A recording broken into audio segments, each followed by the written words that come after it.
At this point, I am sure you all are wondering what is a moon trim. Essentially, it is a practice of cutting hair for growth on a favorable lunar day. It is also known as cutting hair by the moon and lunar hair cutting. The best time by the moon to cut hair is dependent on the moon phase, lunar day, and zodiac sign. I will leave the two best resources I have found for scheduling my moon trims by date.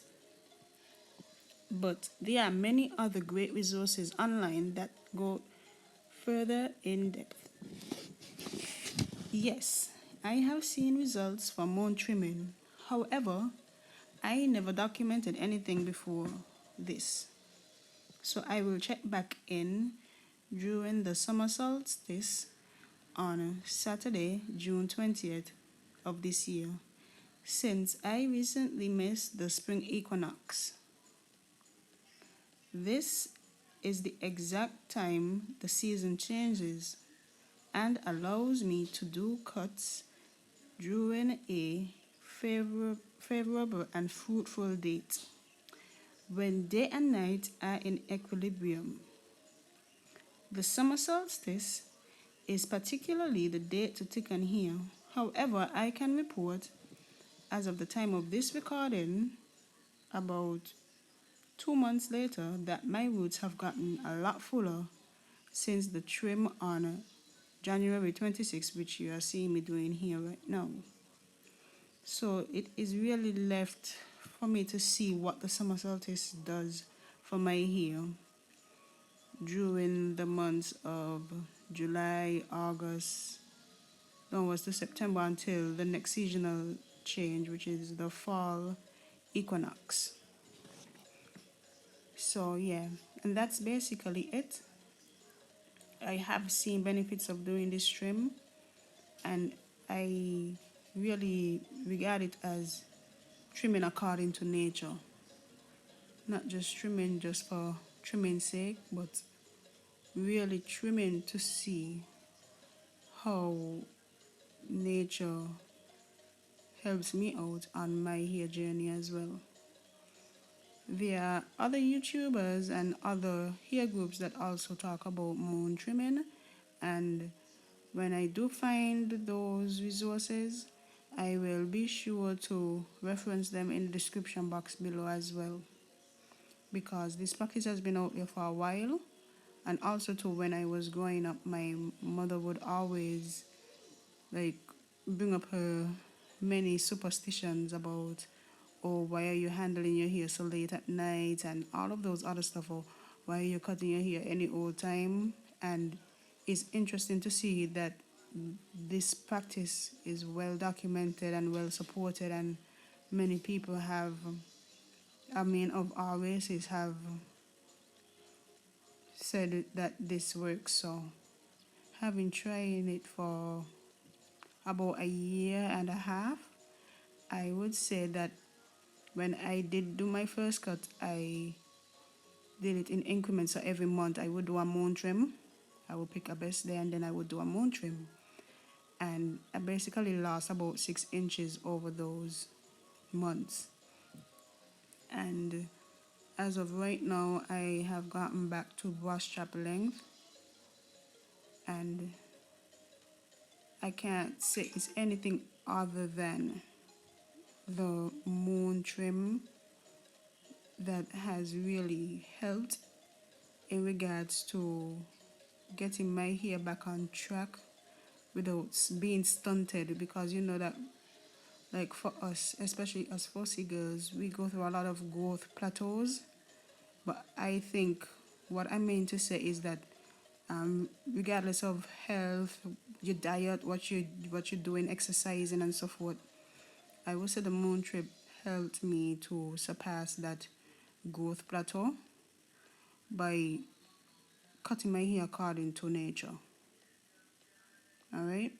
And my roots have gotten a lot thicker, guys. I'm telling you, my roots have gotten a lot thicker to the point that if I don't properly detangle them, they will mat on top of me and I will get locks. Like even in the form that you see me having them in now, if I leave them as is, they just start to mat, like free-form locks.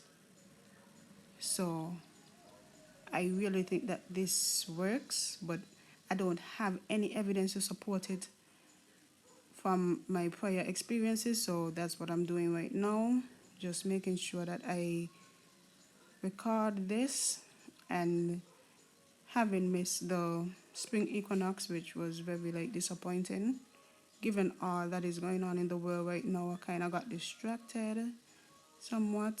I even had it scheduled in my calendar, but so much things was going on, so I didn't get to do it. But I think I can basically wait another 3 months, give my hair a break from the cutting since I did so many cuts last year. So yeah, and my hair is actually still that blunt. Like after this cut, you're gonna see what I mean. Like my hair is still like that. I don't have as much breakage that I had like at the beginning of last year in January 2019 as I have now in March 2020. So I can really say that this helps a lot. The density, I mean, my hair has always been full, but you can tell like my hair has gotten fuller from my perspective, because I mean, you guys only know about me from this year being on YouTube.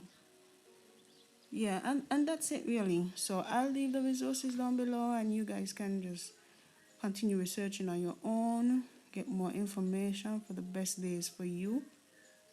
I mean, there are a lot of lunar days, so there's just not one specific day.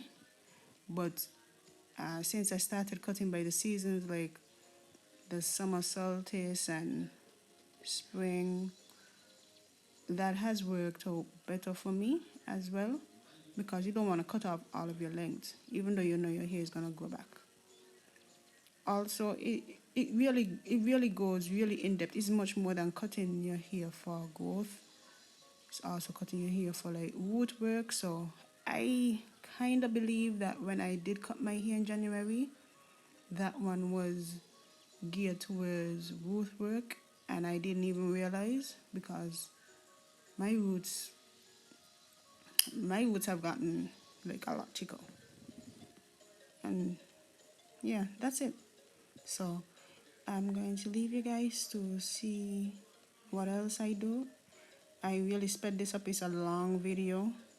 It's a very long video, but I just wanted to show what I do, how I do it, show you the different layers and so forth. Alright? Thank you for watching, and don't forget to like, comment, and subscribe if you would like to see more of these kind of videos. Alright? And thank you so far for almost 100 subscribers. I'm very grateful, and you shall see more from me because things have settled down. I know that we are going through a pandemic of sorts. My country recently announced that we have cases here. I just don't want to mention what I'm talking about, but you get the gist of what I'm talking about. So I've been like somewhat in isolation for this week. And today is March the 27th at the time of this audio recording. The video recording is on my birthday, which was January the 26th. And as you can imagine, it was somewhat difficult for me to get through finishing this recording, because I mean, that was the day when Kobe Bryant and the other it's kind of difficult and all talking about it, but yeah, I really did like Kobe Bryant. I was a fan, I'm not gonna lie. So while I was recording this video, all kind of things was going through my mind as well. And I don't even know the man personally, but growing up, I always admired him and his resilience. So I was like, you know what? I'm not going to let that ruin my day. Because if I looked up to this person who was resilient, I have to remain resilient and persevere and do whatever I have to do. So yeah. So that's why it really took me a long time to get this video out, because every time I look at the video, I remember, okay, yeah, that's the day, that's my birthday, that somebody that I admired and kind of like looked up to, in a sense, died, and how it impacted everybody else. So hopefully next year I have a not so much of a bittersweet birthday. I'm still grateful for my birthday, but I can't deny that it was somewhat bittersweet because of all of the news and what was going on that day. So yeah, I hope you guys enjoy the video, and I'll see you in the next one. Bye.